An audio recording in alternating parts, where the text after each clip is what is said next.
네, 안녕하세요. IT 스타트업 OPGG에서 인사를 담당하고 있는 7년차 인사 담당자 강석준입니다. 제가 취업 준비생 분들을 만나면서 좀 많이 듣는 질문이 내가 왜 서류에서 떨어지는지 모르겠다. 나의 어떤 점이 서류에 떨어지는지 모르겠다. 또는 기업은 서류에서 어떤 거를 보는지 좀 알려주면 좋겠다. 이런 식으로 질문을 많이 받습니다. 사실 기업에 따라서 이런 부분들이 좀 다를 수는 있는데 어느 정도 공통적인 것도 있다고 생각은 들고 있습니다. 그래서 이 부분에 대해서 제가 좀 말씀을 드리고자 하는데요. 이 부분은 또 신입과 경력직을 조금은 다르게 봐야 될 것 같습니다. 신입 같은 경우는 사실은 기존에 인턴이라든지 약간의 경력은 있겠지만 직접적인 깊게 나의 커리어를 선택하고 커리어를 쌓았던 경험은 없다고 생각은 드는데요. 그렇다면 이 부분에서 내가 보여줘야 될 부분이 두 가지가 있을 것 같습니다. 결국은 내가 지원한 산업, 회사 또는 직무에 대한 명확한 이유를 제시할 수 있는 근거들을 나의 서류 속에 좀 담아야 되는 건데요. 신입의 경우에는 결국은 제일 중요한 거는 일관성인 것 같습니다. 그래서 내가 어떠한 기업을 지원을 했을 때 사실 그 기업에 속해 있는 산업이 있을 거고요. 또 내가 지원한 직무가 있을 것 같습니다.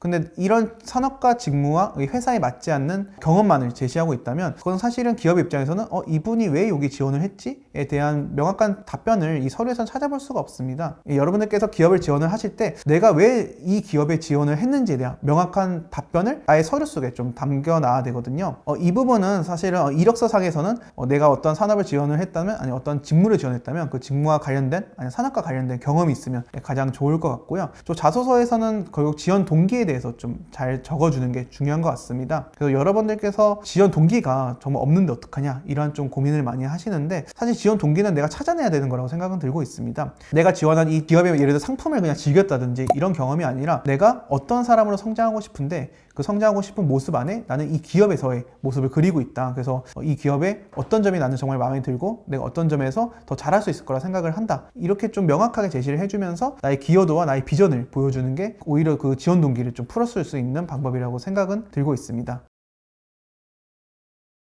그리고 서류에서 많이 스크리닝되고 불합이라는 결과가 나오는 부분들이 있는데요. 아까 말씀드린 일관성하고 좀 어느 정도 비슷하긴 한데 결국은 모순되는 부분들을 많이 제시하는 것들 그럼 결국은 약간 거짓을 담고 있는 이력서나 자소서 같은 경우는 불합이라는 결론이 나오고 있습니다. 예를 들어 자소서 항목에서 어떨 때는 나는 정말 주도적이고 열정적인 사람을 표현을 하지만 어떨 때는 또 굉장히 소극적인 모습을 보여줘서 이게 나의 단점이다 이런 식으로 양립할 수 없는 부분들을 보여주는 경우가 있거든요. 그럴 때는 기업의 입장에서는 이분은 약간은 좀 거짓된 부분들이 있다라고 좀 판단을 하기 때문에 부정적인 결론을 만드는 경우가 있습니다. 경력직의 경우에는 사실 이 실무에 대한 경험은 갖고 있기 때문에 내가 어느 정도 나의 직무라든지 뭐 산업이라든지 이런 거에 나의 방향성은 제시할 수 있다고 생각은 듭니다. 근데 다만 약간 간과하는 부분들이 있는 게 나의 그냥 단순히 경력 기술서를 제출만 하면 된다고 생각하시는 분들이 많이 있는데요. 사실은 경력 기술서 같은 경우도 내가 한 일이 있지만 그 안에서 또 포커싱을 해야 될 부분은 또 각각 다르다고 생각은 듭니다. 그래서 경력직 분도 단순히 하나의 경력 이력서를 단순 기계적으로 좀 제출하기보다는 오히려 경력직이기 때문에 내가 지원하는 이 포지션에 대한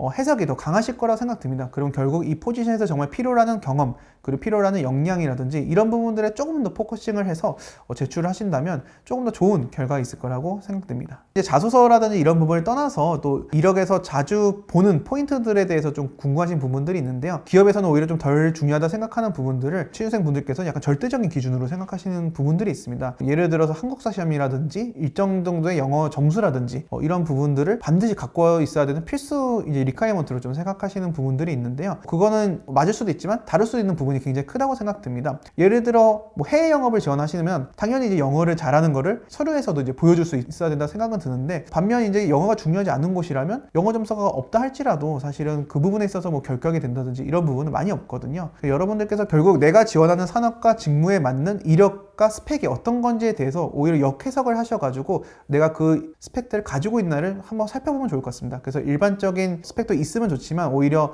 일반적인 스펙이 없고 그 특수한 스펙이라든지 이력이 있는 게 더 좋은 평가를 받게 됩니다. 사실 기업의 입장에서는 요즘은 이제 공채도 있고 수시채용도 있는데 사실 그 접수되는 수에 대해서는 공채도 그렇고 수시채용도 그렇고 굉장히 많다. 가능하면 다 읽으려고 하지만 사실은 전부 다 못 읽는 경우는 있거든요. 자소서 같은 경우가 글자가 굉장히 많기 때문에 다 읽고자 노력을 하지만 사람이라면 좀 피로도가 있을 수 있어서 두 가지로 제시되는 키워드라든지 핵심 경험이라든지 이런 부분에서 오히려 내가 궁금한 게 담겨 있는지를 확인하는 방향성을 가지고 있는 경우도 많습니다. 이 부분도 뭐 기업의 이제 기준에 따라서 아니면 인사 담당자에 따라서 굉장히 다를 거라 생각은 드는데요. 저 같은 경우는 크게 두 가지를 좀 보는 것 같습니다. 첫 번째는 이제 비전에 대한 부분입니다. 내가 정말 이 직무 또는 산업에 대해서 명확한 비전을 갖고 있는지를 저는 확인하고자 하고요. 그래서 여기서 또 비전을 갖고 있다면 직무에 대해서 아니 또 이 산업에 대해서 굉장히 높은 이해도를 갖고 있어야 된다는 게 좀 필수적으로 따라오게 되거든요. 이 부분은 저는 보는 게 있고, 또 하나는 산업과 직무에 대한 비전을 갖고 있다면 당연히 그동안의 경험 속에서 어느 정도 연관된 경험들을 했다고 생각은 들거든요. 그래서 좀 이것들을 뒷받침할 수 있는 경험이 있는지를 저는 보고 있습니다. 서로에서 계속 떨어지는 분들은 사실 제가 봤을 때 좀 안 좋은 방법으로 이 원인을 찾고자 하는 부분들이 굉장히 많습니다. 예를 들어서 어떤 커뮤니티에서 제가 왜 떨어지는지에 대해서 찾고자 붙은 분들의 스펙을 단순히 본다든지 이런 경우가 있거든요. 사실은